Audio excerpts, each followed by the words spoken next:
세상에 떠도는 기묘한 괴담들. 첫 번째 이야기, 강도가 우리 집에 들어오려고 했다. 몇 년 전 이야기입니다.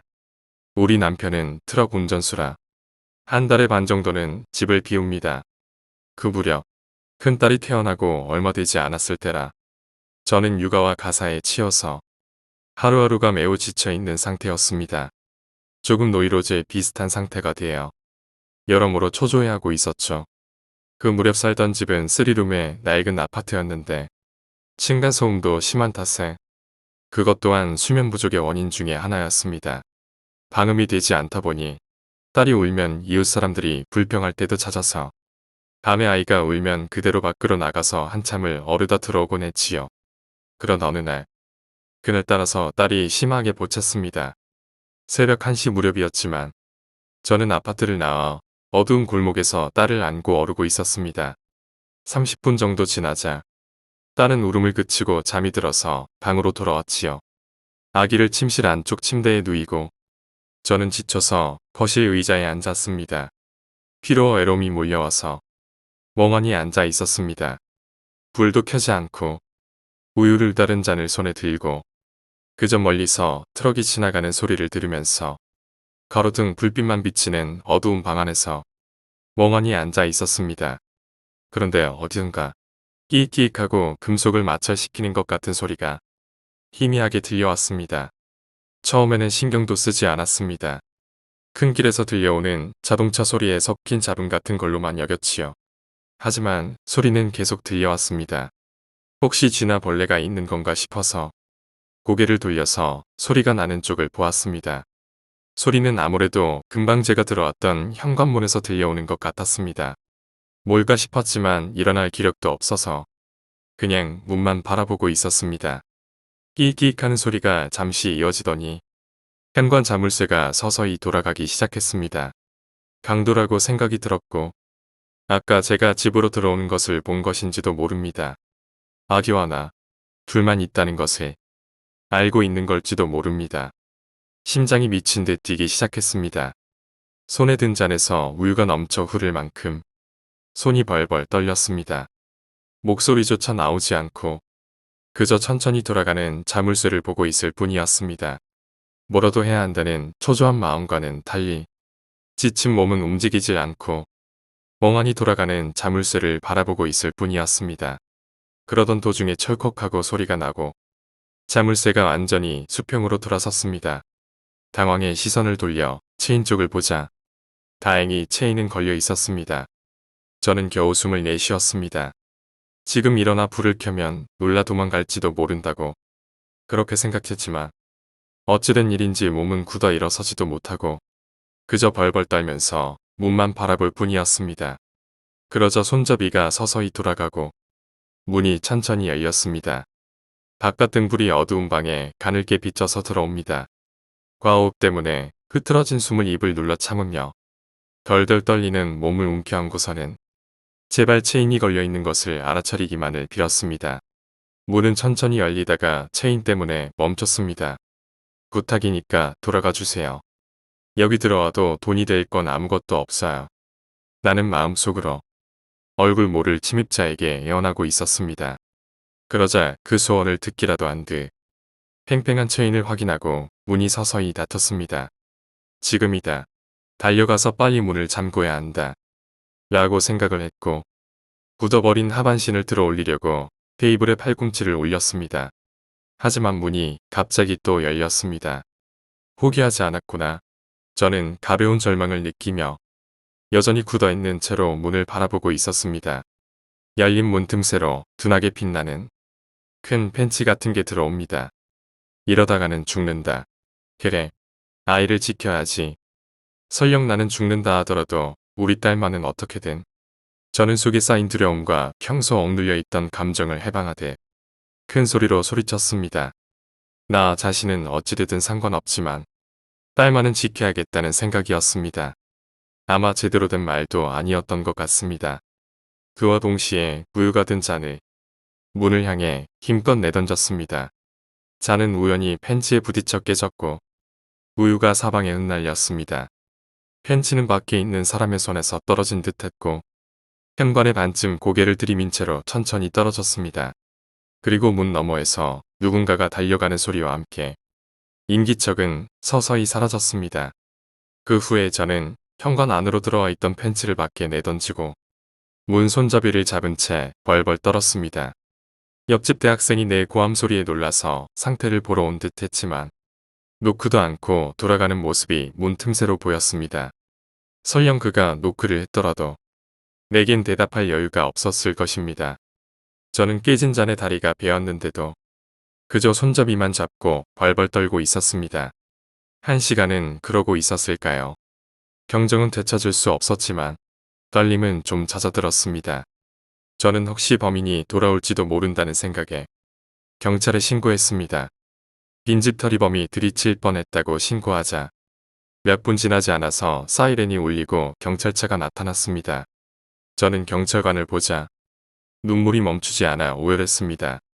큰 소리를 내서 울면 아이가 불안해할까봐 소리도 내지 못한 채 그저 울었습니다. 펜치와 공구 몇 개가 문 밖에 그대로 남아 있었고 경찰 쪽에서는 증거 자료로 수거해 갔습니다. 이후에 그 자료가 도움이 되어 범인을 체포했다고 연락이 왔습니다. 범인은 빈집털이 상습범으로 전과가 많은 강도였다고 합니다. 영혼과 관련된 것은 아니지만 이게 제가 살면서 겪었던 가장 무서운 일이었습니다. 두 번째 이야기, 알바는 가려가면서 해야 된다. 여름방학 때 아르바이트를 하고 싶어서 친구랑 수소문을 하고 있었습니다. 그러던 와중 어느 구인지에 오두막을 하루 관리해 주실 분을 찾습니다. 라는 공고를 받습니다. 일당 20만원. 곧바로 전화하니 마감되었다는 대답이 돌아왔습니다. 아쉬웠지만 마음을 접었지요. 그런데 다음 주에 그 공고가 또다시 실려 있었기에 재빨리 전화해서 이번에는 카페에서 면접까지 받았습니다. 아르바이트비는 오두막에서 하룻밤을 지낸 뒤 다음 날 아침에 받는다고 했습니다. 우리는 바로 오케이하고 오두막까지 가는 길에 지도를 받아왔지요. 그리고 아르바이트 첫날이 밝았습니다. 뜻밖에도 시가지에서 가까운 곳이었죠. 사유지 산속. 숲 가운데 오두막이 있습니다. 사유지입니다. 무단 진입 금지 표지판이 붙어있는 철조망 앞에 상당히 나이 든 할아버지가 서 있었습니다. 새로운 알바생이지. 이야기 들었어요. 일이 들어와. 그리고는 우리에게 오두막 열쇠를 넘겨줍니다. 철조망을 지나 10분 정도 걸으니 오두막이 보이기 시작했습니다. 통나무 집일 거라고 내심 짐작하고 있었지만 별거 없는 조립식 주택이었습니다. 욕실이 없고 식료품은 알아서 사와야 하는 게 아쉽기는 해도 비싼 일당을 받을 생각에 우리는 들떠 있었지요. 할 일은 별거 없습니다. 오두막 안 청소. 그리고 아침 저녁으로 바깥에 있는 화분에 물 주기. TV도 없었기에 우리는 가져온 휴대용 게임기로 놀거나 카드놀이나 보드게임을 하며 시간을 때웠습니다. 에어컨도 없어서 처음에는 엄청 더울 거라 생각했지만 숲 가운데에 있어서인지 땀만 조금 흘릴 뿐 생각보다는 선선했습니다. 이윽고 밤이 되어 편의점에서 사가지고 왔던 삼각김밥과 빵으로 저녁을 때웁니다. 저녁을 먹고 우리는 바로 파이프로 만든 간이 침대에 몸을 뉘었습니다. 그날 밤 기분 나쁜 꿈을 꿨습니다. 단편적인 기억뿐이지만 끔찍한 내용이었습니다. 자고 있는 사이에 밑에서 손이 올라와서 몸을 붙잡고 잡아당기다가 끝내는 온몸이 갈기갈기 찢기는 꿈입니다. 이튿날 아침 꿀꿀한 기분으로 일어나게 됩니다. 친구도 안색이 좋지 않았지요. 왜 그래? 난 악몽을 꿔서 기분이 안 좋네. 꿈. 나도 꿨어. 어떤 꿈이었냐면 나도 그런 꿈인데 기분이 나빠져서 한동안 아무 말 없었습니다. 이윽고 친구가 불쑥 입을 열었지요. 야, 이 조립식 마루 말인데 묘하게 흔들리는 것 같지 않냐? 기분 탓인지도 모르겠는데 그러고 보니 눈을 떴을 때 마치 물침대 위에 있는 듯한 이상한 감각이 느껴졌습니다. 꿈의 연장선상이라고 여겨서 대수롭지 않게 넘겼지만 마루 밑을 한번 확인해보자 라고 친구가 말했습니다. 마룻바닥은 지면에서 10cm 정도 떠 있고 사방을 기둥이 지지하고 있습니다. 나도 신경이 쓰였기에 친구의 의견을 따르기로 합니다. 우리는 밖으로 나왔습니다. 아침이라고는 해도 새벽 5시 무렵이라 주변은 어슴푸레했습니다. 친구는 펠라이트로 마루 아래를 비춥니다. 마루 밑에는 창백한 자리인 팔이 무수히 흩어져 있었습니다. 하지만 팔의 절단면을 본 순간 마네킹의 팔이라는 건 금세 알 수 있었지요. 다만 이상한 것이 모든 마네킹 팔에 폴라로이드로 찍은 여자 사진이 붙어 있습니다. 매직으로 이름도 쓰여 있었고 전부 50개 가까이 있던 것 같았습니다.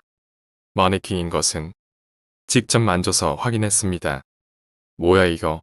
정상은 아닌데 얘 때려칠까? 야, 일단 돈은 받아야지. 다른 말 하려고 하면 그때 도망치자. 우리는 차마 다시 오두막으로 들어갈 엄두가 나지 않아서 밖에 멍하니 서 있었습니다.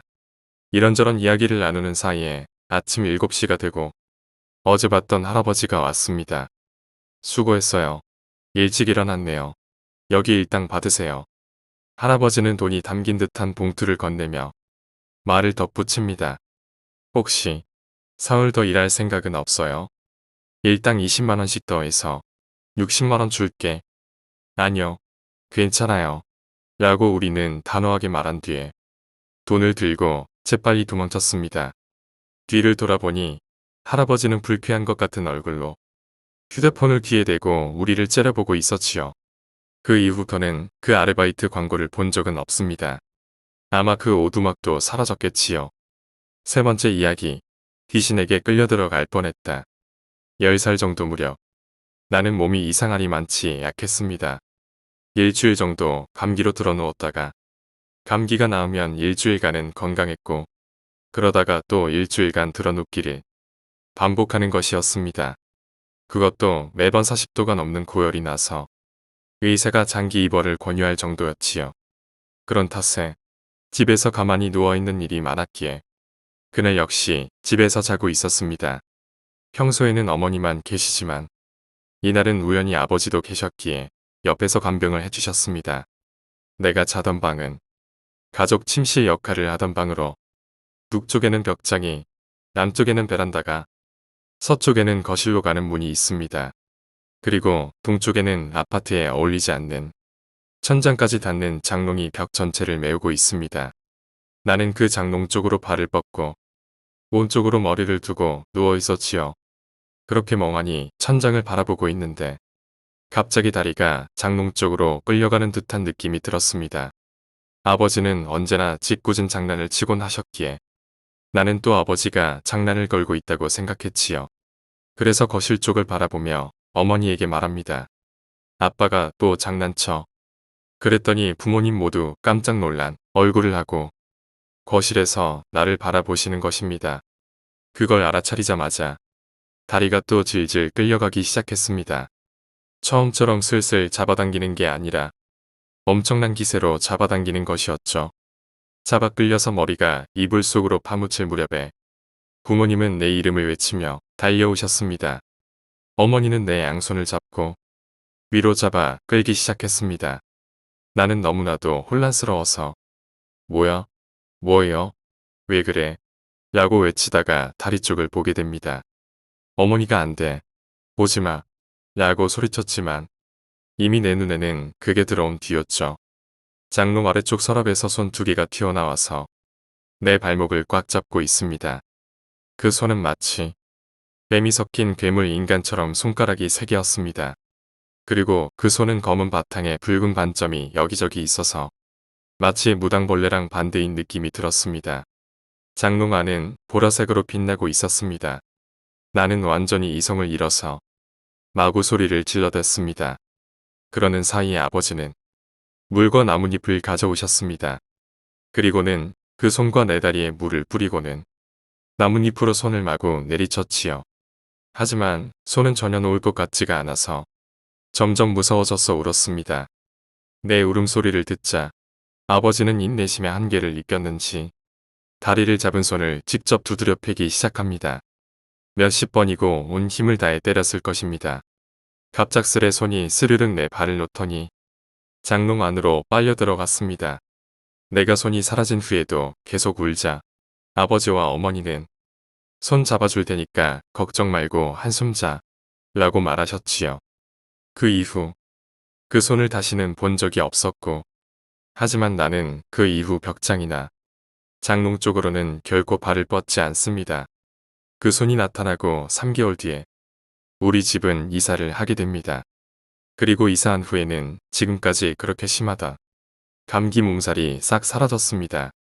반년에 한 번 정도 감기가 걸릴까 말까 하는 수준까지 회복되었습니다.